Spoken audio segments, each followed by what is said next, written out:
Olá pessoal, bom dia, sejam todos bem-vindos a mais uma videoaula. Dando continuidade ao nosso cronograma, hoje e na próxima aula estaremos aprendendo um pouco sobre os fungos, né? Vamos aprender aí um pouco sobre suas características gerais, também um pouco sobre as suas formas de reprodução e vamos também conhecer, né, os principais fungos que são aí de interesse clínico, né, de importância para a medicina veterinária. Para a aula de hoje, especificamente, utilizei aí o livro Microbiologia de Brock, o qual já foi disponibilizado para vocês, né? Vocês vão se encontrar aí nessa aula no capítulo 17, parte 3 deste livro.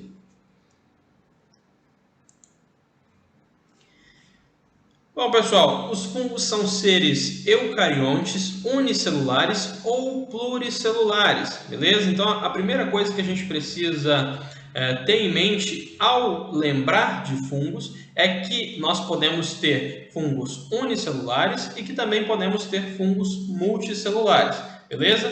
É importante a gente lembrar também que os fungos eles estão presentes no reino Eucária. Se eles estão no reino Eucária, né, no supra-reino Eucária, são seres que possuem carioteca. Em algumas espécies de fungos, né, nós podemos encontrar aí o mecanismo de respiração aeróbica, né? Entretanto, em outras espécies a gente também pode encontrar aí um mecanismo de anaerobiose facultativa, né? Que é quando os fungos eles podem sobreviver em condições de supressão de oxigênio ou não. Essa sua capacidade, né, de sobreviver nessas condições, às vezes de ausência de oxigênio, vai tornar esses micro-organismos pertencentes, né, a essa classe de anaeróbicas facultativas, fungos extremamente importantes para a fermentação. A fermentação é extremamente importante para alguns processos industriais alimentícios, como produção de cervejas, vinhos, produção de destilados e também, né, a produção de queijos. Os fungos eles apresentam aí estruturas microscópicas e macroscópicas, sendo representados por dois grandes grupos, como dito aí anteriormente, os filamentosos e os leveduriformes. Né? A gente correlaciona essa última informação, né, sendo aí os fungos classificados em dois grandes grupos, com a divisão entre unicelular e multicelular. Né? Os fungos filamentosos eles vão ser multicelulares, vão ser compostos aí por duas ou mais células, enquanto que os leveduriformes serão unicelulares, serão organismos com apenas uma célula. Na imagem ao lado aqui a gente consegue observar, né, o famoso bolor de pão, né? Fungos filamentosos que vão se aproveitar dos nutrientes contidos no alimento. Quem nunca, né, teve aí um pedaço de pão, né, em casa, comprou um pedaço de pão e que quando foi ver, né, estava aqui repleto de bolor, repleto de micro-organismos, repleto de colônias com colorações diferentes. Um fato interessante sobre esses fungos responsáveis pelo bolor de pão é que a principal classe que os representa, aí o penicillium, que a gente já viu, né, na aula anterior, aquele importante fungo descoberto lá por Fleming, é também produtor de antibiótico. Né? Então, esse fungo presente no pão, esse fungo responsável pelo bolor do pão, é o fungo penicillium, que consequentemente aí é utilizado na indústria farmacêutica para a produção do antibiótico penicilina. No geral, pessoal, os fungos aí são de suma importância para inúmeros processos. Tais processos vamos estudar aí mais adiante, né, como processos biotecnológicos, processos farmacêuticos, processos da indústria alimentícia, né? Nós estaremos vendo isso agora nos próximos slides.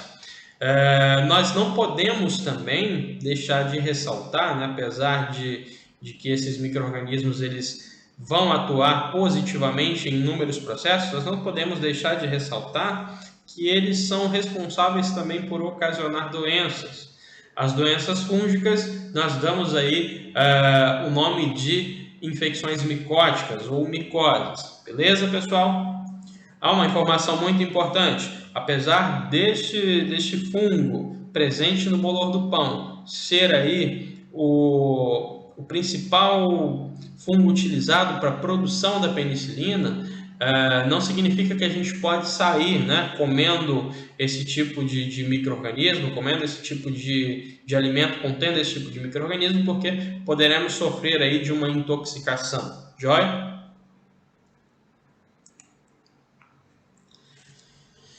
Bom, pessoal, os fungos eles exercem uma função ímpar no meio ambiente. Eles são aí os principais responsáveis, né, por reciclar aí uma grande parte da matéria orgânica que encontra-se em decomposição. É bastante comum a gente encontrar aí na natureza animais em decomposição ou até mesmo vegetais e frutas em decomposição, em que há aí sob essas estruturas a presença de fungos. Os fungos eles são sim os principais recicladores, os principais utilizadores, né, decompositores da matéria orgânica no ambiente. Eles também são extremamente essenciais aí para a indústria alimentícia, né? Um fungo leveduriforme chamado de Saccharomyces cerevisiae é largamente aplicado na produção de pães e bolos. Esses fungos são a base aí que vai compor basicamente o fermento biológico. Mas se você pegar aquele saquinho de fermento biológico comprado aí em padarias, em supermercados, vocês vão ver que na sua composição haverá ali uma levedura chamada de Saccharomyces cerevisiae. Beleza?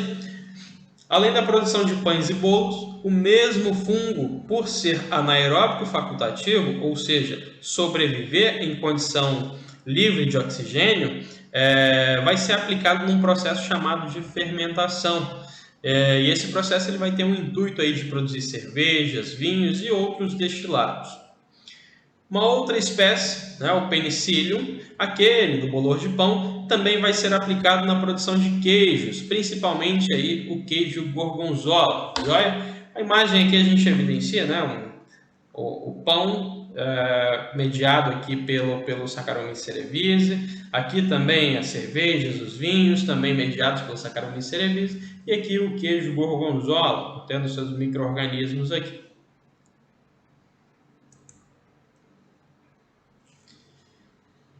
Bom, pessoal, os fungos filamentosos, né, aqueles multicelulares, devido aí a especificidades em suas morfologias, né, em suas estruturas, ele é capaz de formar aí algumas estruturas macroscópicas, estruturas essas que podem aí possuir um alto valor nutritivo. Se possui um alto valor nutritivo, muito provavelmente será utilizado aí pela indústria alimentícia. Popularmente conhecido aí como cogumelo, os fungos comestíveis eles são atóxicos e comercializáveis, como dito anteriormente, né? São fungos com alto valor nutritivo, então há de se esperar que, se forem atóxicos, sejam aí comercializados. Atualmente existem aí cerca de 30 espécies, mais ou menos, de cogumelos que são cultivados para consumo. E o mais famoso aí, né, é o champignon, beleza? Então, assim, não são todos os fungos que a gente pode consumir, né? Como disse, apenas 30 espécies, mais ou menos, são cultivadas atualmente para consumo, destinado para consumo. Joia? Não é entrar ali no meio da mata e pegar qualquer fungo para consumo, não, porque a gente pode ter aí prejuízos incalculáveis, como a gente vai ver mais adiante. Quem aí se lembra do game Super Mario? Bem famoso aí na década de 90 e no início dos anos 2000. Quem aí nunca jogou, né, para falar a verdade? Quem nunca joga? Super Mario é um game muito famoso, né, e que em um certo momento fazia aí referência a um fungo alucinógeno milenário e muito famoso, o Amanita muscaria. Não só o Super Mario, né, que fez aí uma alusão, que fez uma referência a esse tipo de fungo. Também vários desenhos da Disney, né? Vários outros animes, vários outros desenhos também já apresentaram essa estrutura, já apresentaram aí releituras, né? Ou referências ao Amanita muscaria. Aqui no caso do Super Mario, o Amanita muscaria está representado por por esse funguinho aqui, né, por esse cogumelozinho. O Amanita muscaria, pessoal, ele tem esta aparência, né? É um cogumelo, um fungo filamentoso muito bonito, que apresenta aqui estruturas globosas, estruturas brilhantes, bem coloridas, né? Aqui também, aqui. Bom, mas, como disse anteriormente, a gente nunca pode consumir um produto sem antes saber com o que estamos lidando. Como disse anteriormente, o fungo Amanita muscaria é um alucinógeno, né? E esse alucinógeno já é relatado aí ser utilizado há milênios, né? Desde aí de cerca de 1000 anos antes de Cristo, mais ou menos. Quem tiver curiosidade de pesquisar aí a história desse fungo vai encontrar, né, que é um alucinógeno já utilizado há muito tempo. Ele é capaz de causar vertigem, capaz de causar confusão mental, alucinações, náuseas, sonolências e, a depender da quantidade consumida, pode sim levar a óbito. Então, pessoal, não é sair comendo qualquer cogumelo, não é sair comendo qualquer fungo, né? Sabemos que possuem alto valor nutritivo, entretanto, alguns podem produzir, né, toxinas que podem levar aí a casos, né, quadros extremamente graves. Um outro fungo aí da espécie Amanita, o Phaloides, diferentemente dos comestíveis e dos alucinógenos, é extremamente nocivo.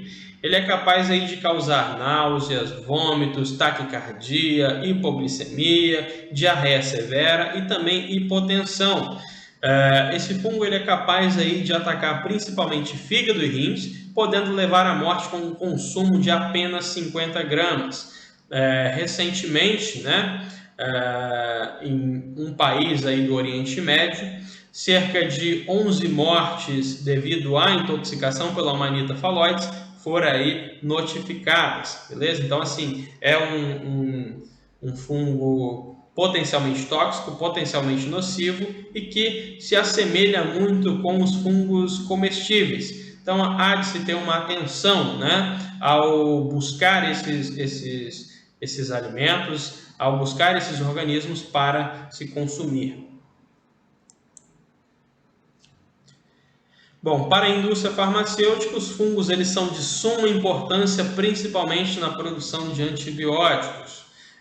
Como já visto em aulas anteriores, os fungos da espécie Penicillium são aí os produtores de uma substância conhecida como penicilina. A penicilina, como nós vimos, possui aí um anel chamado de anel beta-lactâmico, que é capaz de agir nas paredes celulares de bactérias, rompendo essas paredes, né, e fazendo com que haja aí a morte bacteriana. Então nós temos aqui novamente, ó, a imagem lá da plaquinha de Fleming, né, onde Fleming descobriu que o fungo Penicillium produzia uma substância que era tóxica para outras bactérias.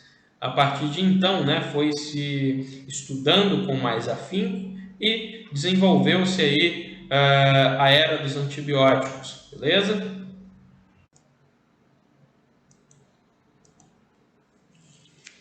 Na indústria biotecnológica, os fungos estão sendo aí direcionados para a produção de substâncias através da engenharia genética. No artigo em questão, exposto aqui no slide, bactérias aí do gênero Streptomyces estão sendo utilizadas aí como vetores para a inserção do gene produtor de uma substância canabinoide, o ácido tetrahidrocannabinólico. Esse vetor, né, contendo esse gene, é inserido no interior de um fungo, né, e essa inserção vai possibilitar a produção dessa substância em larga escala. Essa substância, esse canabinoide, né, o ácido tetrahidrocannabinólico, é de suma importância aí para o tratamento de pacientes que possuem esclerose múltipla. É uma doença aí neurodegenerativa progressiva, né, que causa dores, né, e que a utilização de substâncias canabinoides auxiliam, né, no paliativo, no tratamento dessas pessoas e no conforto dessas pessoas. Apenas por curiosidade, né, os fungos utilizados nesse processo foram apelidados de leveduras Breaking Bad, né, em alusão aí ao famoso seriado aí, que até então, alguns anos atrás, era reproduzido aí nas plataformas de streaming, na televisão no geral.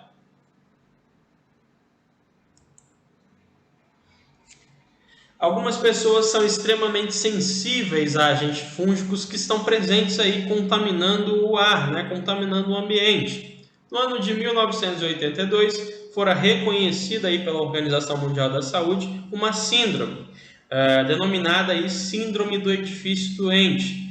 Tal condição era caracterizada aí por um conjunto de doenças que seriam desencadeadas pela proliferação de organismos infecciosos e partículas potencialmente tóxicas em prédios e ambientes fechados.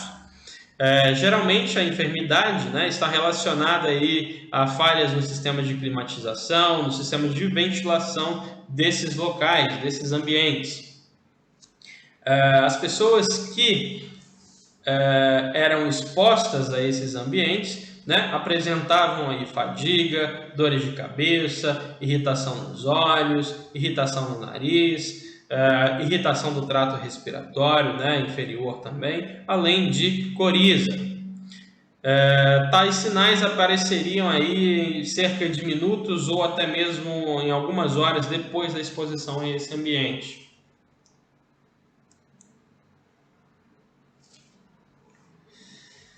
Bom, apesar aí dos inúmeros benefícios vistos, né, os fungos eles podem ser potencialmente patogênicos, sejam para os seres humanos, como a gente viu na síndrome ali do edifício doente, como também para plantas e animais. É de se esperar que esses micro-organismos, que esses organismos contaminem também espécies de plantas e também espécies de animais. As doenças fúngicas, né, dá-se o nome aí de micoses ou infecções micóticas, as quais estaremos aí abordando com mais detalhes durante a aula da próxima segunda-feira. Então, nós temos aqui algumas imagens representando uma infecção fúngica, né, uma infecção micótica.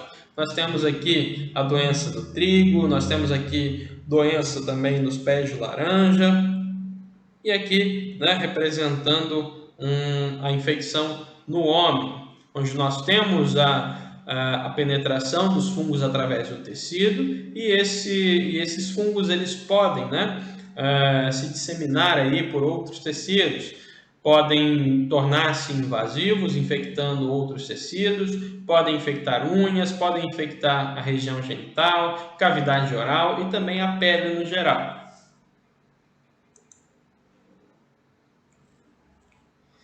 Robert Hooke, o pai aí da microscopia, foi o primeiro a relatar a existência desses micro-organismos. Entretanto, séculos depois é que foram efetivamente classificados e melhor estudados. Aqui nós temos o primeiro desenhozinho, né, criado aqui através do microscópio de Hooke. Ele fez esse desenho e relatou aí a existência desses primeiros seres microscópicos. No ano de 1866, Haeckel propôs aí um sistema que mais tarde seria conhecido como Árvore da Vida.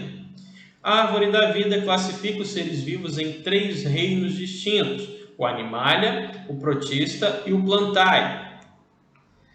Nessa classificação, o reino Protista abrigava de forma errônea os organismos animais e vegetais unicelulares, que mais tarde foram classificados como então sendo protozoários.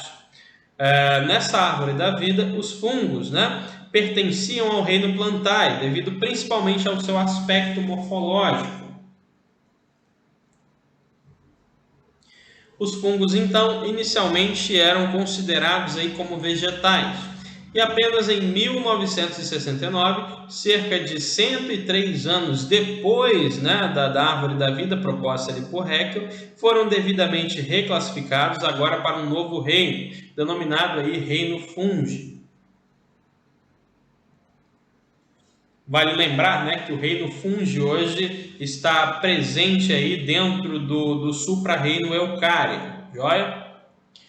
Os motivos que fizeram aí os fungos serem desconsiderados como vegetais foram os seguintes: não havia aí síntese de clorofila ou qualquer outro pigmento fotossintético, ou seja, esses organismos eles não poderiam ser considerados plantas porque eles não produziam clorofila, né? E também não faziam fotossíntese. Então eles provavelmente não possuíam, né, a coloração verde e também não obtinham energia através da luz.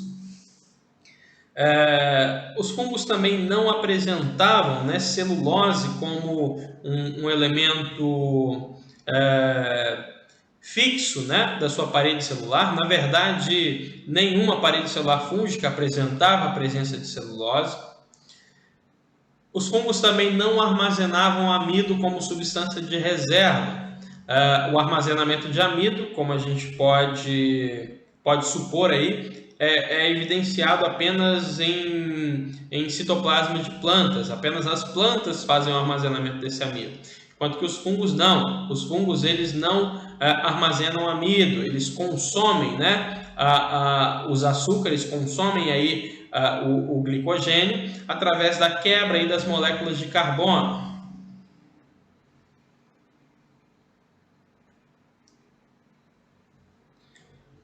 Proposta aí por Ruse, a classificação atual dos organismos classificam os fungos dentro do supra-reino Eucária, como disse anteriormente, né? Nós temos aqui, organismos multicelulares ou até mesmo organismos unicelulares, que são no caso dos fungos, e nós temos os fungos aqui, né? O reino fungi ou os fungos classificado dentro do supra-reino Eucária.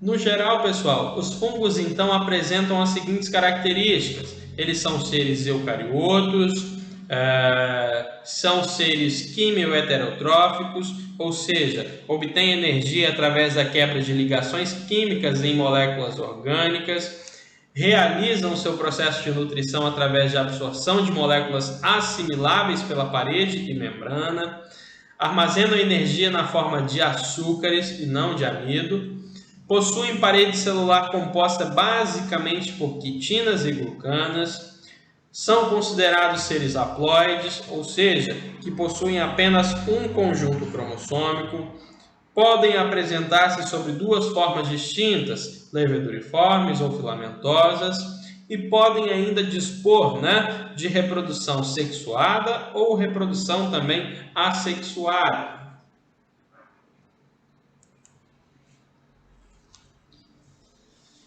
Por ser um organismo eucarioto, a célula fúngica vai ser bastante semelhante às células animais e vegetais, diferindo aí apenas em algumas estruturas-chave, como parede celular, membrana plasmática e cápsula. Mais adiante vamos estar falando aqui um pouco sobre essas três estruturas aí que tornam esses organismos bem específicos.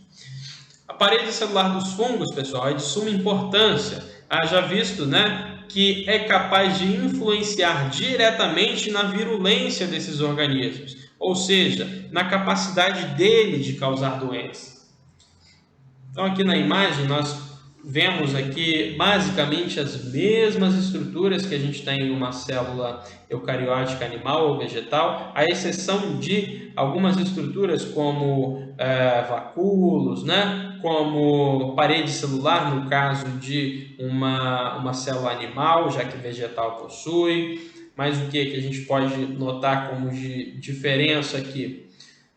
Mais adiante nós vamos ver que a membrana também apresenta aí algumas pequenas diferenças, beleza? Então a estrutura é basicamente similar onde a gente tem núcleo, a gente tem carioteca, a gente tem todas as outras organelas citoplasmáticas, beleza? E temos apenas aí a diferenciação em algumas estruturas chaves. E aqui uma fotomicrografia eletrônica, onde a gente consegue observar aqui a presença da parede celular. Ó, mais adiante, parede celular.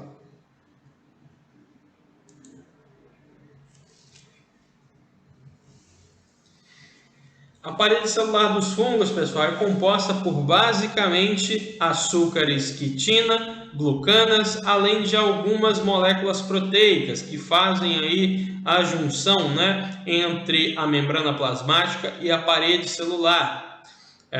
A parede é responsável por dar forma à célula fúngica, por proteger contra a pressão osmótica, além de servir aí como sede de antígenos. A parede também é capaz de determinar a virulência dos fungos, é capaz de definir se tal fungo vai causar doença ou não, podendo também ancorar aí uma camada de polissacarídeos que futuramente, né, posteriormente, vai ser chamado de cápsula. Então, os fungos eles podem, né, possuir parede celular, e essa parede celular pode aí ancorar, né, uma cápsula protetora. Então, nós temos aqui, ó, uma base primariamente composta por quitina.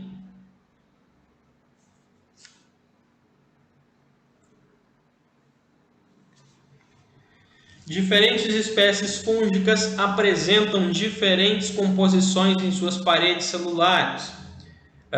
Fungos como aspergilos, pessoal, um fungo bastante comum aí e presente no ar em que respiramos, apresentam em sua composição uma camada de melanina.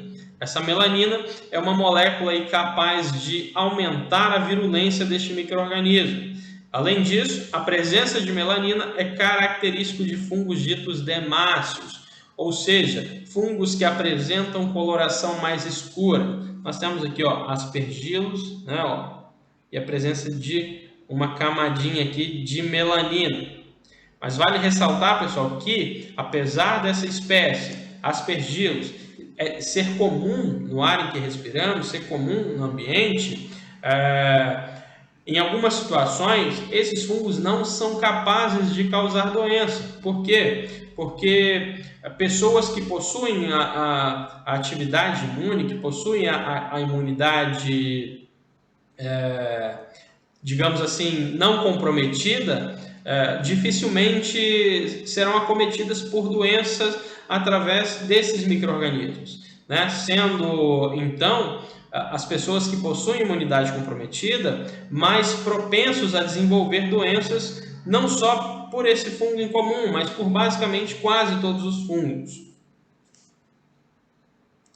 Bom, continuando sobre os fungos demáceos, aqueles mais escuros, né, são aí em suma de interesse médico. Por quê? Porque serão os mais patogênicos do que aqueles sem coloração, que são conhecidos mais adiante aí, que a gente vai estudar, como hialinos, né? Esses últimos eles causam doença principalmente em imunossuprimidos. Fungos como Cryptococcus apresentam aí associados à parede celular uma cápsula polissacarídica, uma cápsula de açúcares. Esses fungos que apresentam essa cápsula externa sob a parede celular são conhecidos aí por serem mais virulentos. Então nós temos aqui, ó, uma cápsula polissacarídica composta aqui basicamente por açúcares, e essa cápsula ela é extremamente interessante, extremamente importante para a virulência fúngica. Por quê? Porque os micro-organismos que possuem essa estrutura são capazes aí de serem opsonizados, de serem escondidos do sistema imune. A sequência de 4 fotomicrografias obtida aí por microscopia eletrônica evidenciam essa cápsula polissacarídica recobrindo a célula fúngica, né? Então nós temos aqui, ó, uma célula fúngica contendo aqui uma cápsula polissacarídica, né? E aqui essa mesma imagem, entretanto agora vista de fora, onde a gente tem aqui a presença da cápsula polissacarídica. Aqui também o fungo na região central e a cápsula polissacarídica na região externa. E aqui, né, o fungo sendo recoberto pela cápsula polissacarídica. Bom, essa cápsula, pessoal, que alguns fungos apresentam, é capaz de evitar a desidratação da célula fúngica, né? Já visto que os açúcares que compõem essa estrutura são hidrofóbicos, né? Essa cápsula protege contra a radiação ultravioleta. Essa cápsula pode auxiliar aí na adesão, né, às células do hospedeiro. Além disso, pode proteger o fungo aí contra enzimas proteolíticas, além de opsonizá-lo contra o sistema imune, né, protegendo aí contra a fagocitose, beleza? A maioria dos antifúngicos eles são voltados aí para a membrana plasmática. Por isso, a cápsula ela também é uma importante estrutura que é capaz aí de reduzir, né, a suscetibilidade das células a essas substâncias. Ou seja, a gente tem a maioria dos antifúngicos que são voltados para a membrana plasmática e os micro-organismos, os fungos que podem produzir essa cápsula polissacarídica, escondem, né, a membrana plasmática e, consequentemente, reduz a atividade do medicamento. Bom, aqui nós temos uma imagem apresentando um fungo, Cryptococcus. Esse fungo aqui, o Cryptococcus neoformans, é o causador, né, da doença do pombo, da famosa aí criptococose, e esse fungo apresenta essa cápsula polissacarídica externa, né, e essa cápsula vai ser aí responsável, né, pela boa parte aí da virulência, né, boa parte aí da doença que esses fungos causarão. E aqui nós temos um fungo apresentando em sua parede, né, a substância chamada de melanina. A melanina, como vimos também, é uma molécula aí muito importante, porque ela vai definir, né, vai diferenciar fungos demáceos de fungos hialinos. E os fungos demáceos vão ser, consequentemente, aqueles fungos de maior virulência, né, capazes de causar principalmente aí a maior quantidade das infecções micóticas, diferindo aí dos hialinos, que vão causar infecções micóticas, vão causar doenças micóticas, entretanto, apenas em indivíduos imunossuprimidos.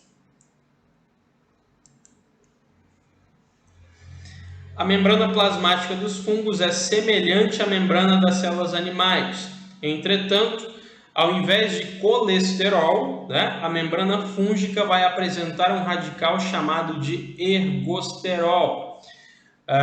Esse ergosterol, a gente vai ver mais adiante, é de suma importância, né, para a indústria farmacêutica, e a gente vai entender por quê, beleza? As funções da membrana plasmática fúngica são basicamente aí semelhantes, né, em alguns pontos, às membranas convencionais de células animais, por exemplo. A membrana plasmática dos fungos controlam aí a entrada de nutrientes e substâncias, são responsáveis aí por ancorar algumas enzimas importantes na produção da parede celular, né, a glucanosintase e a quitinasintase, que são duas enzimas que vão produzir, né, os componentes da parede celular. A membrana também é capaz de atuar aí como um radiocomunicador entre o meio externo e o meio interno, sendo particularmente essencial aí para a regulação da expressão de determinados genes fúngicos. Joia? E voltando agora sobre a presença aí do radical ergosterol no lugar do colesterol, nós temos uma informação muito interessante, muito importante sobre ele. Né? O radical ergosterol, ele é o principal esterol presente aí na membrana dos fungos. Essa molécula ela vai ser vital para a sobrevida dos fungos, né? Por quê? Porque elas são capazes de conferir estabilidade à membrana, né? Visto isso, por serem essenciais, né, para a sobrevivência fúngica, elas tornaram-se aí alvos para as terapias antifúngicas. Ou seja, os medicamentos antifúngicos agora né, são voltados basicamente para esse tipo de molécula. Por quê? Porque a gente entra num tópico bem específico que a gente estudou na aula passada, que é o tópico de toxicidade seletiva, né? Os fungos possuem ergosterol, as células dos animais não possuem ergosterol, né? Então, há de se esperar que os antifúngicos sejam voltados para esse radical ergosterol para causar danos apenas no micro-organismo. Então, essa estrutura que vai diferir a membrana plasmática fúngica de membrana plasmática de animais vai ser extremamente importante, vai ser extremamente um foco para a obtenção de novas metodologias, novas abordagens que vão, né, levar aí a morte fúngica consequentemente. O radical ergosterol atualmente é um alvo aí para o antifúngico anfotericina B, né? Esse antifúngico ele é capaz de se ligar aí ao ergosterol, clivando e formando aí entre eles poros nas membranas, né? Como consequência, a célula fúngica ela vai perder aí nutrientes que são, em suma, essenciais para a sua sobrevivência e, consequentemente, vai acabar morrendo. Então, nós temos aqui, ó, vários radicais ergosteróis na membrana, ó, e a anfotericina B. A anfotericina ela vai se ligar a esse radical ergosterol, vai clivar esse radical ergosterol e vai criar poros na membrana. Ó, nós temos aqui, ó, poros na membrana, poros esses que vão, né, ser aí principalmente a fonte de perda de eletrólitos por parte das células. Ó, eletrólito saindo daqui, ó, íon saindo daqui. E a célula fúngica ela basicamente morre após a atividade da anfotericina B. Com relação à sua morfologia, os fungos eles podem ser classificados como leveduriformes e filamentosos, como vimos anteriormente, né? Sendo respectivamente unicelular e multicelular. Os leveduriformes unicelulares e os filamentosos multicelulares. Joia? Na imagem 1, a gente observa aqui um fungo leveduriforme, né? Esse é o Saccharomyces cerevisiae, aquele fungo utilizado na fabricação de pães, né? Na fabricação de vinhos, cervejas e outros destilados. E na imagem 2, nós temos aqui um fungo filamentoso, né? Aqui está, essa imagem está representando o Aspergillus fumigatus, né, um fungo presente aí no ar em que respiramos e que não é potencialmente patogênico. Então nós temos aqui esse fungo com filamentos, formando filamentos, e a gente vai estudar a partir de agora, né, as estruturas dessas duas populações fúngicas.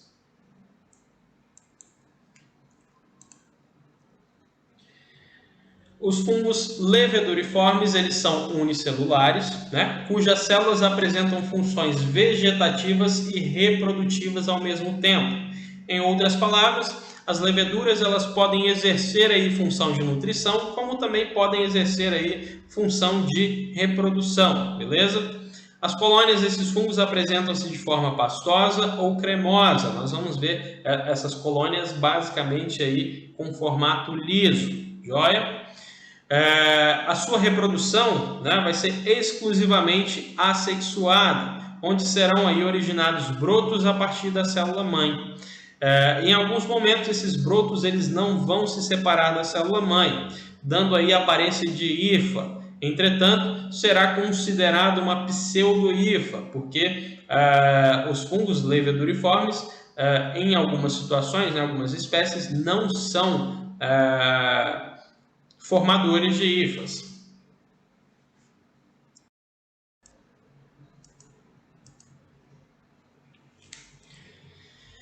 Os fungos leveduriformes eles podem apresentar colônias com variáveis formas. Entretanto, sua característica marcante, né, é ser pastosa ou cremosa. Isso a gente vai ver em comparação com os fungos filamentosos, né, que essa característica pastosa ou cremosa que esses fungos apresentam em cultura é potencialmente muito importante para que a gente diferencie, para que a gente identifique uma população ou um gênero fúngico.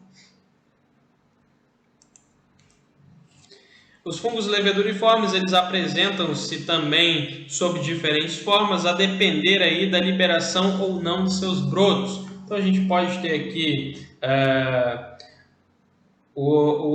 as leveduras, né, apresentando-se aqui no formato de pseudo-hifas, né, como também a gente pode evidenciar aqui as leveduras contendo aqui os seus brotos ou as suas gêmulas ainda conectados. A gente pode também evidenciar uma levedura contendo aqui inúmeros brotos, né, na superfície das células-mãe, né? Então a gente tem uma série de características que podem ser apresentáveis pelos fungos unicelulares.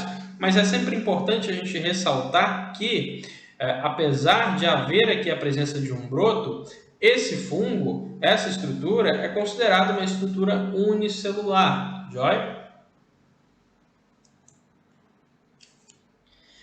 A reprodução das leveduras acontece aí por fissão binária, quando uma célula-mãe vai se dividir em duas, basicamente. Nós temos aqui normalmente a fissão binária acontecendo. Uma célula-mãe, né, se dividiu em duas e originou, consequentemente, dois fungos aí distintos, né, duas células distintas. Entretanto, pode aí acontecer por brotamento por fissão, né, que vai ser quando uma célula filha é originada a partir de uma célula mãe, né, em formato de broto. Então nós temos aqui um brotamento por fissão, uma célula mãe, né, criou aqui um broto, né, liberou aqui um broto, e esse broto ele foi liberado da célula mãe por fissão.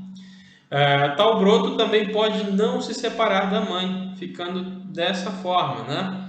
Fazendo o que a gente conhece, o que a gente conheceu lá atrás como pseudofilamento, pseudo-hifas.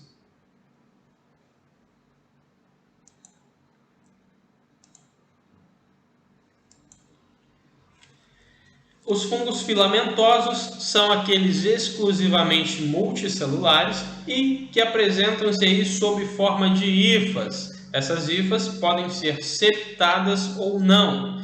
Suas colônias podem ser algodonosas, aveludadas e pulverulentas. Além disso, essas colônias podem apresentar diferentes tipos aí de pigmentação, beleza? Vale ressaltar que, por serem filamentosos, a colônia vai apresentar um aspecto filamentoso, como ressaltado anteriormente, né? Como quando eu disse aí que podem apresentar um aspecto de algodão ou um aspecto de veludo. Os fungos eles podem ser divididos aí, os filamentosos podem ser divididos aí em septados ou cenocíticos. Os septados são aqueles que possuem septos, né? Que os seus filamentos possuem septos, septo, septo, septo, septo. Os cenocíticos não possuem aqui o septo em evidência, né? Então são fungos não septados, filamentosos não septados, beleza?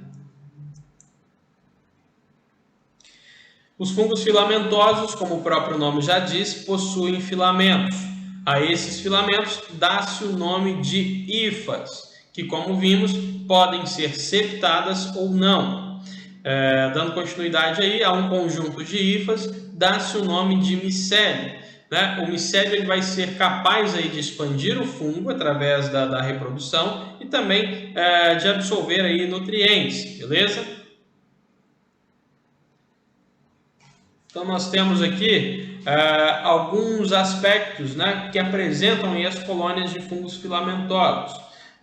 Como dito anteriormente, os fungos filamentosos eles podem apresentar aí de forma algodonosa, de forma aveludada e também sob várias pigmentações distintas, beleza? Então, nós temos aqui um formato um aspecto algodonoso, aqui também, aspecto algodonoso, um aspecto aveludado, né? E diferentes pigmentações, joia? Os fungos filamentosos eles crescem aí de forma radial e a sua organização morfológica favorece a sua sobrevivência. Esses fungos, como visto anteriormente, formam estruturas reprodutivas e vegetativas.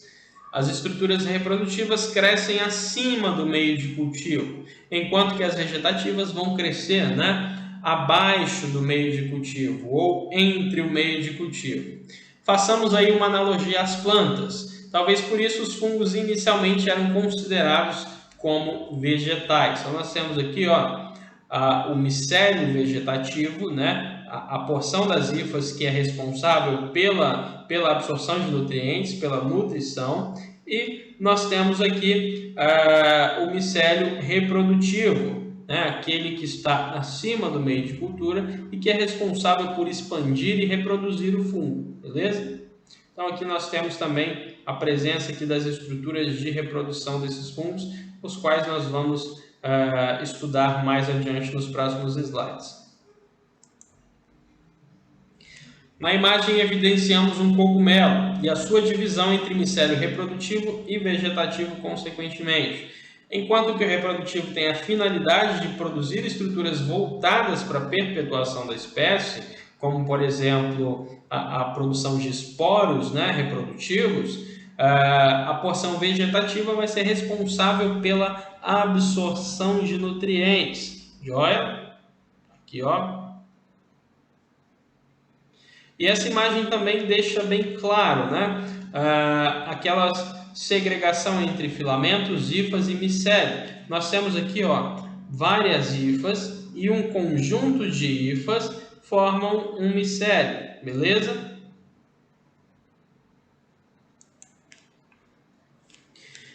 Os fungos filamentosos apresentam aí hifas septadas e não septadas. As septadas dá-se o nome de cenocíticas, como já vimos anteriormente, e as não septadas dá-se o nome aí de contínuas, beleza? Além disso, as hifas podem apresentar-se de forma hialina, né, nesse caso sem coloração, ou demáceas, né? As hifas que apresentam-se de forma demácea possuem coloração escura. E tal classificação entre hialina ou demácea está relacionada aí diretamente com a patogenia dos fungos, onde os demáceos são bem mais virulentos e capazes de causar as infecções micóticas do que os hialinos, beleza? Os fungos filamentosos produzem aí estruturas reprodutivas denominadas conidiósporos, né? Esses conidiósporos estão presentes em fungos com hifas septadas, joia? Uma outra estrutura reprodutiva chamada de esporangiósporos são produzidas e são encontradas em fungos com hifas não septadas, joia? Nós vamos entender um pouco da diferença agora entre essas duas estruturas, joia? Essas estruturas elas são responsáveis aí por produzir esporos. Os esporos são estruturas ovalares que são capazes aí de dar origem a novos fungos. Então nós temos aqui um conidiósporo, né? Um conidiósporo em hifas septadas, né? Nós temos aqui o conidiósporo e os esporos presentes aqui no conidiósporo, beleza? E aqui nós temos um esporangiósporo, contendo aqui os esporângios, contendo aqui os esporos, né, de reprodução, e essa estrutura ela é presente, né, encontrada em fungos não septados, joia? Vale lembrar que essas estruturas são extremamente essenciais e importantes para a reprodução dos fungos, beleza? Na imagem observamos um esporangiósporo.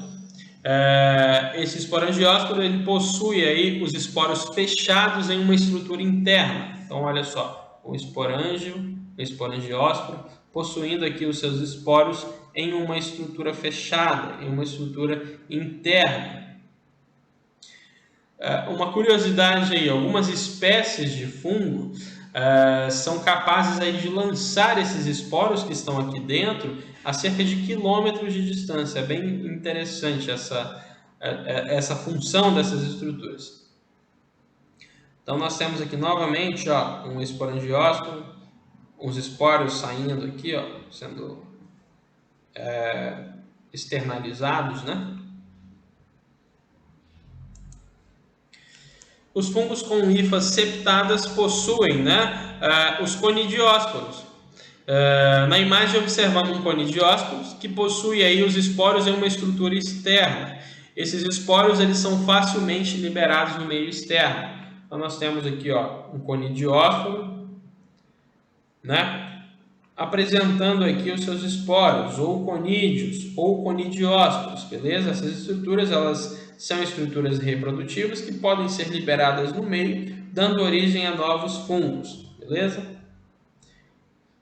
E aqui nós temos uma estrutura específica chamada de macroconídeos. Os macroconídeos também possuem basicamente a mesma função, né? De eliminar, de expulsar, de externalizar esporos aí de reprodução.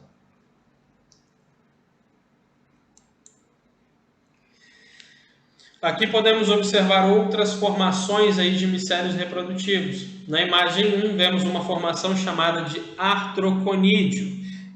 Essas estruturas elas possuem características tálicas ou características aí de talos, né, de brotos. Então nós temos aqui um artroconídeo, tá vendo? E aqui a imagem colorida. Se a gente pega um artroconídeo desse daqui e libera esse artroconídeo em um meio de cultura, apenas um, ele dará origem a um novo fungo. Joia? Na imagem 2 vemos aí uma formação denominada clamidoconídeo. São estruturas de reprodução encontradas em diferentes porções ao longo das hifas. Tais esporos provenientes dessas estruturas são bem mais resistentes que os convencionais, além de possuírem aí uma rica reserva de nutrientes e uma grossa camada de parede celular. Então nós temos aqui os clamidoconídeos, aqui também clamidoconídeo, e representando aqui de forma colorida os clamidoconídeos.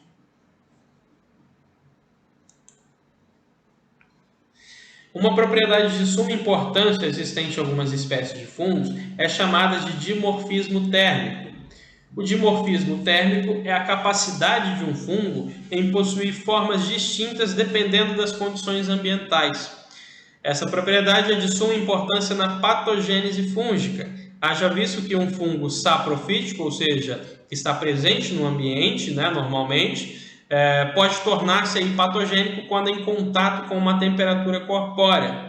Em resumo, um fungo sob determinada temperatura pode ser considerado saprofítico e sobre outra patogênico e vice-versa, né? Por que isso acontece? O que seria esse dimorfismo térmico? Um fungo que é saprofítico, né?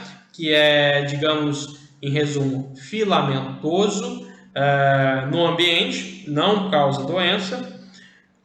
Sendo exposto a uma temperatura de 37 graus, ele se torna patogênico, né? Como que ele vai se tornar patogênico? Apresentando, então, ao invés de uma estrutura micelial, de uma estrutura filamentosa, uma estrutura leveduriforme, uma estrutura com aparência de unicelular. Né? Então, o dimorfismo térmico é extremamente importante para definir se um fungo ele é capaz de causar doença ou não, beleza?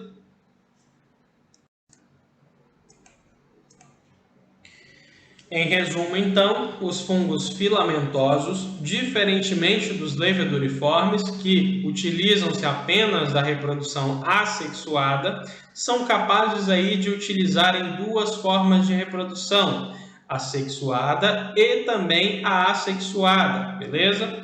A reprodução assexuada desses fungos, né, dos filamentosos, vai acontecer quando um fungo filamentoso, né, através do seu micélio reprodutivo, liberar esporos que poderão germinar, dando origem aí a um novo organismo. Né? Vamos à imagem aqui, reprodução assexual dos fungos filamentosos. Então, nós temos aqui um fungo filamentoso através do seu micélio reprodutivo, né, liberando aqui no meio esporos, e esses esporos eles podem automaticamente se germinarem, né?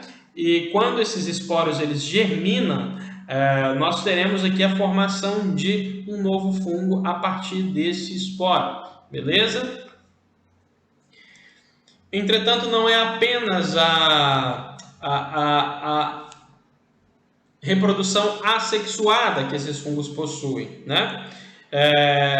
Outra forma que eles podem, consequentemente, utilizarem-se como uma forma assexuada é crescer independentemente da formação de estruturas de reprodução, a partir apenas aí de um pequeno fragmento. Mas como, professor? Como isso pode acontecer, né?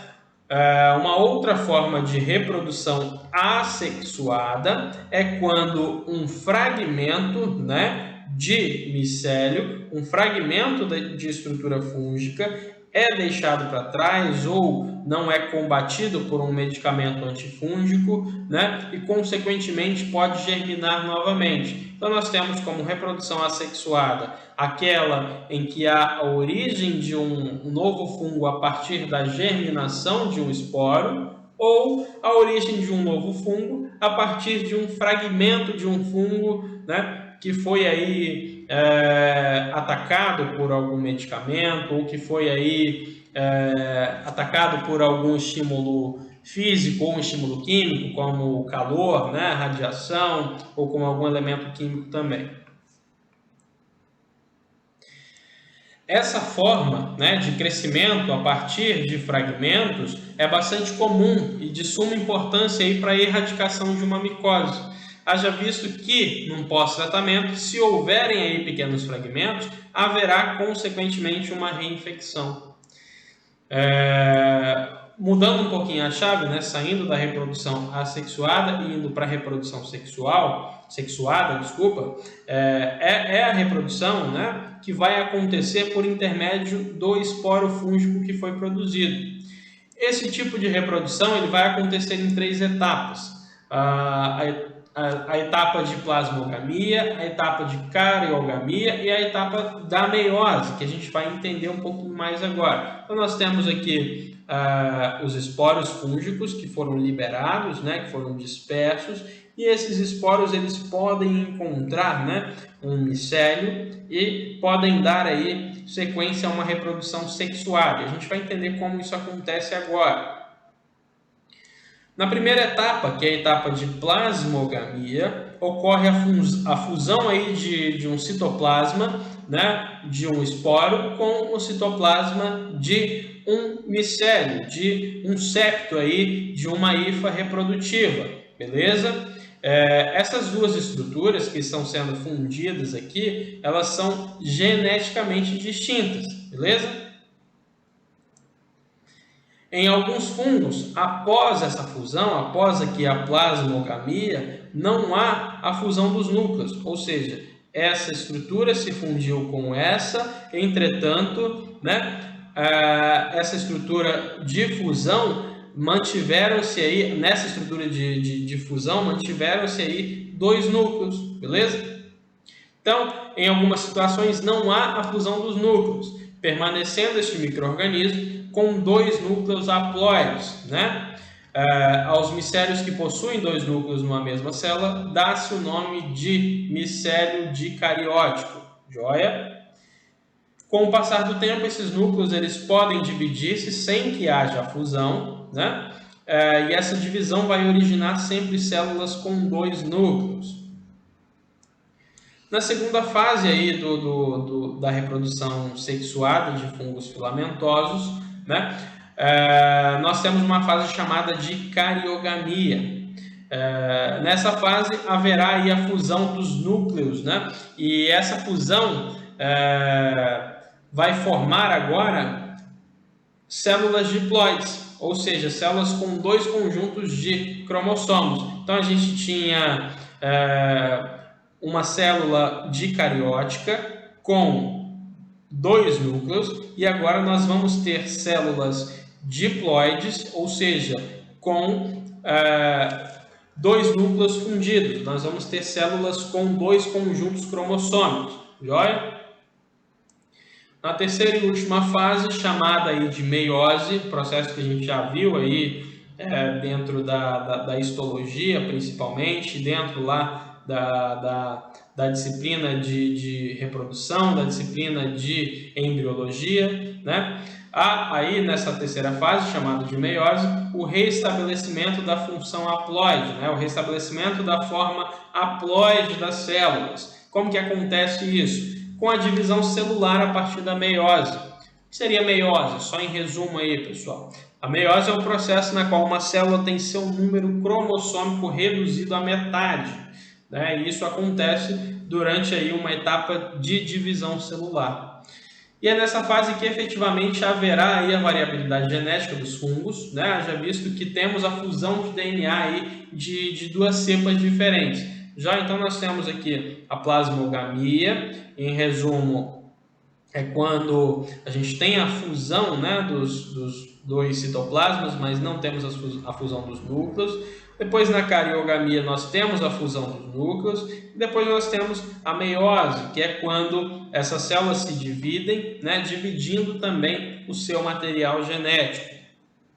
E aí, em seguida, né, esses esporos eles são replicados através de divisão mitótica, né, e em estruturas de reprodução. Aqui está representada uma estrutura denominada de ascocarpo, né, liberarão, né, os esporos no ambiente, farão aí a dispersão desses esporos no ambiente, que poderão germinar automaticamente ou poderão também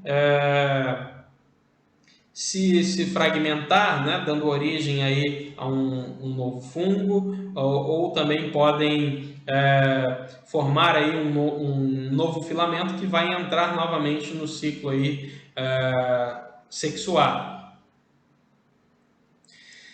Pronto, pessoal, finalizamos por aqui mais uma videoaula. Na próxima aula aprenderemos um pouco mais sobre essa reprodução dos fungos e as espécies de interesse clínico. Um forte abraço e tenham aí um excelente dia. Valeu!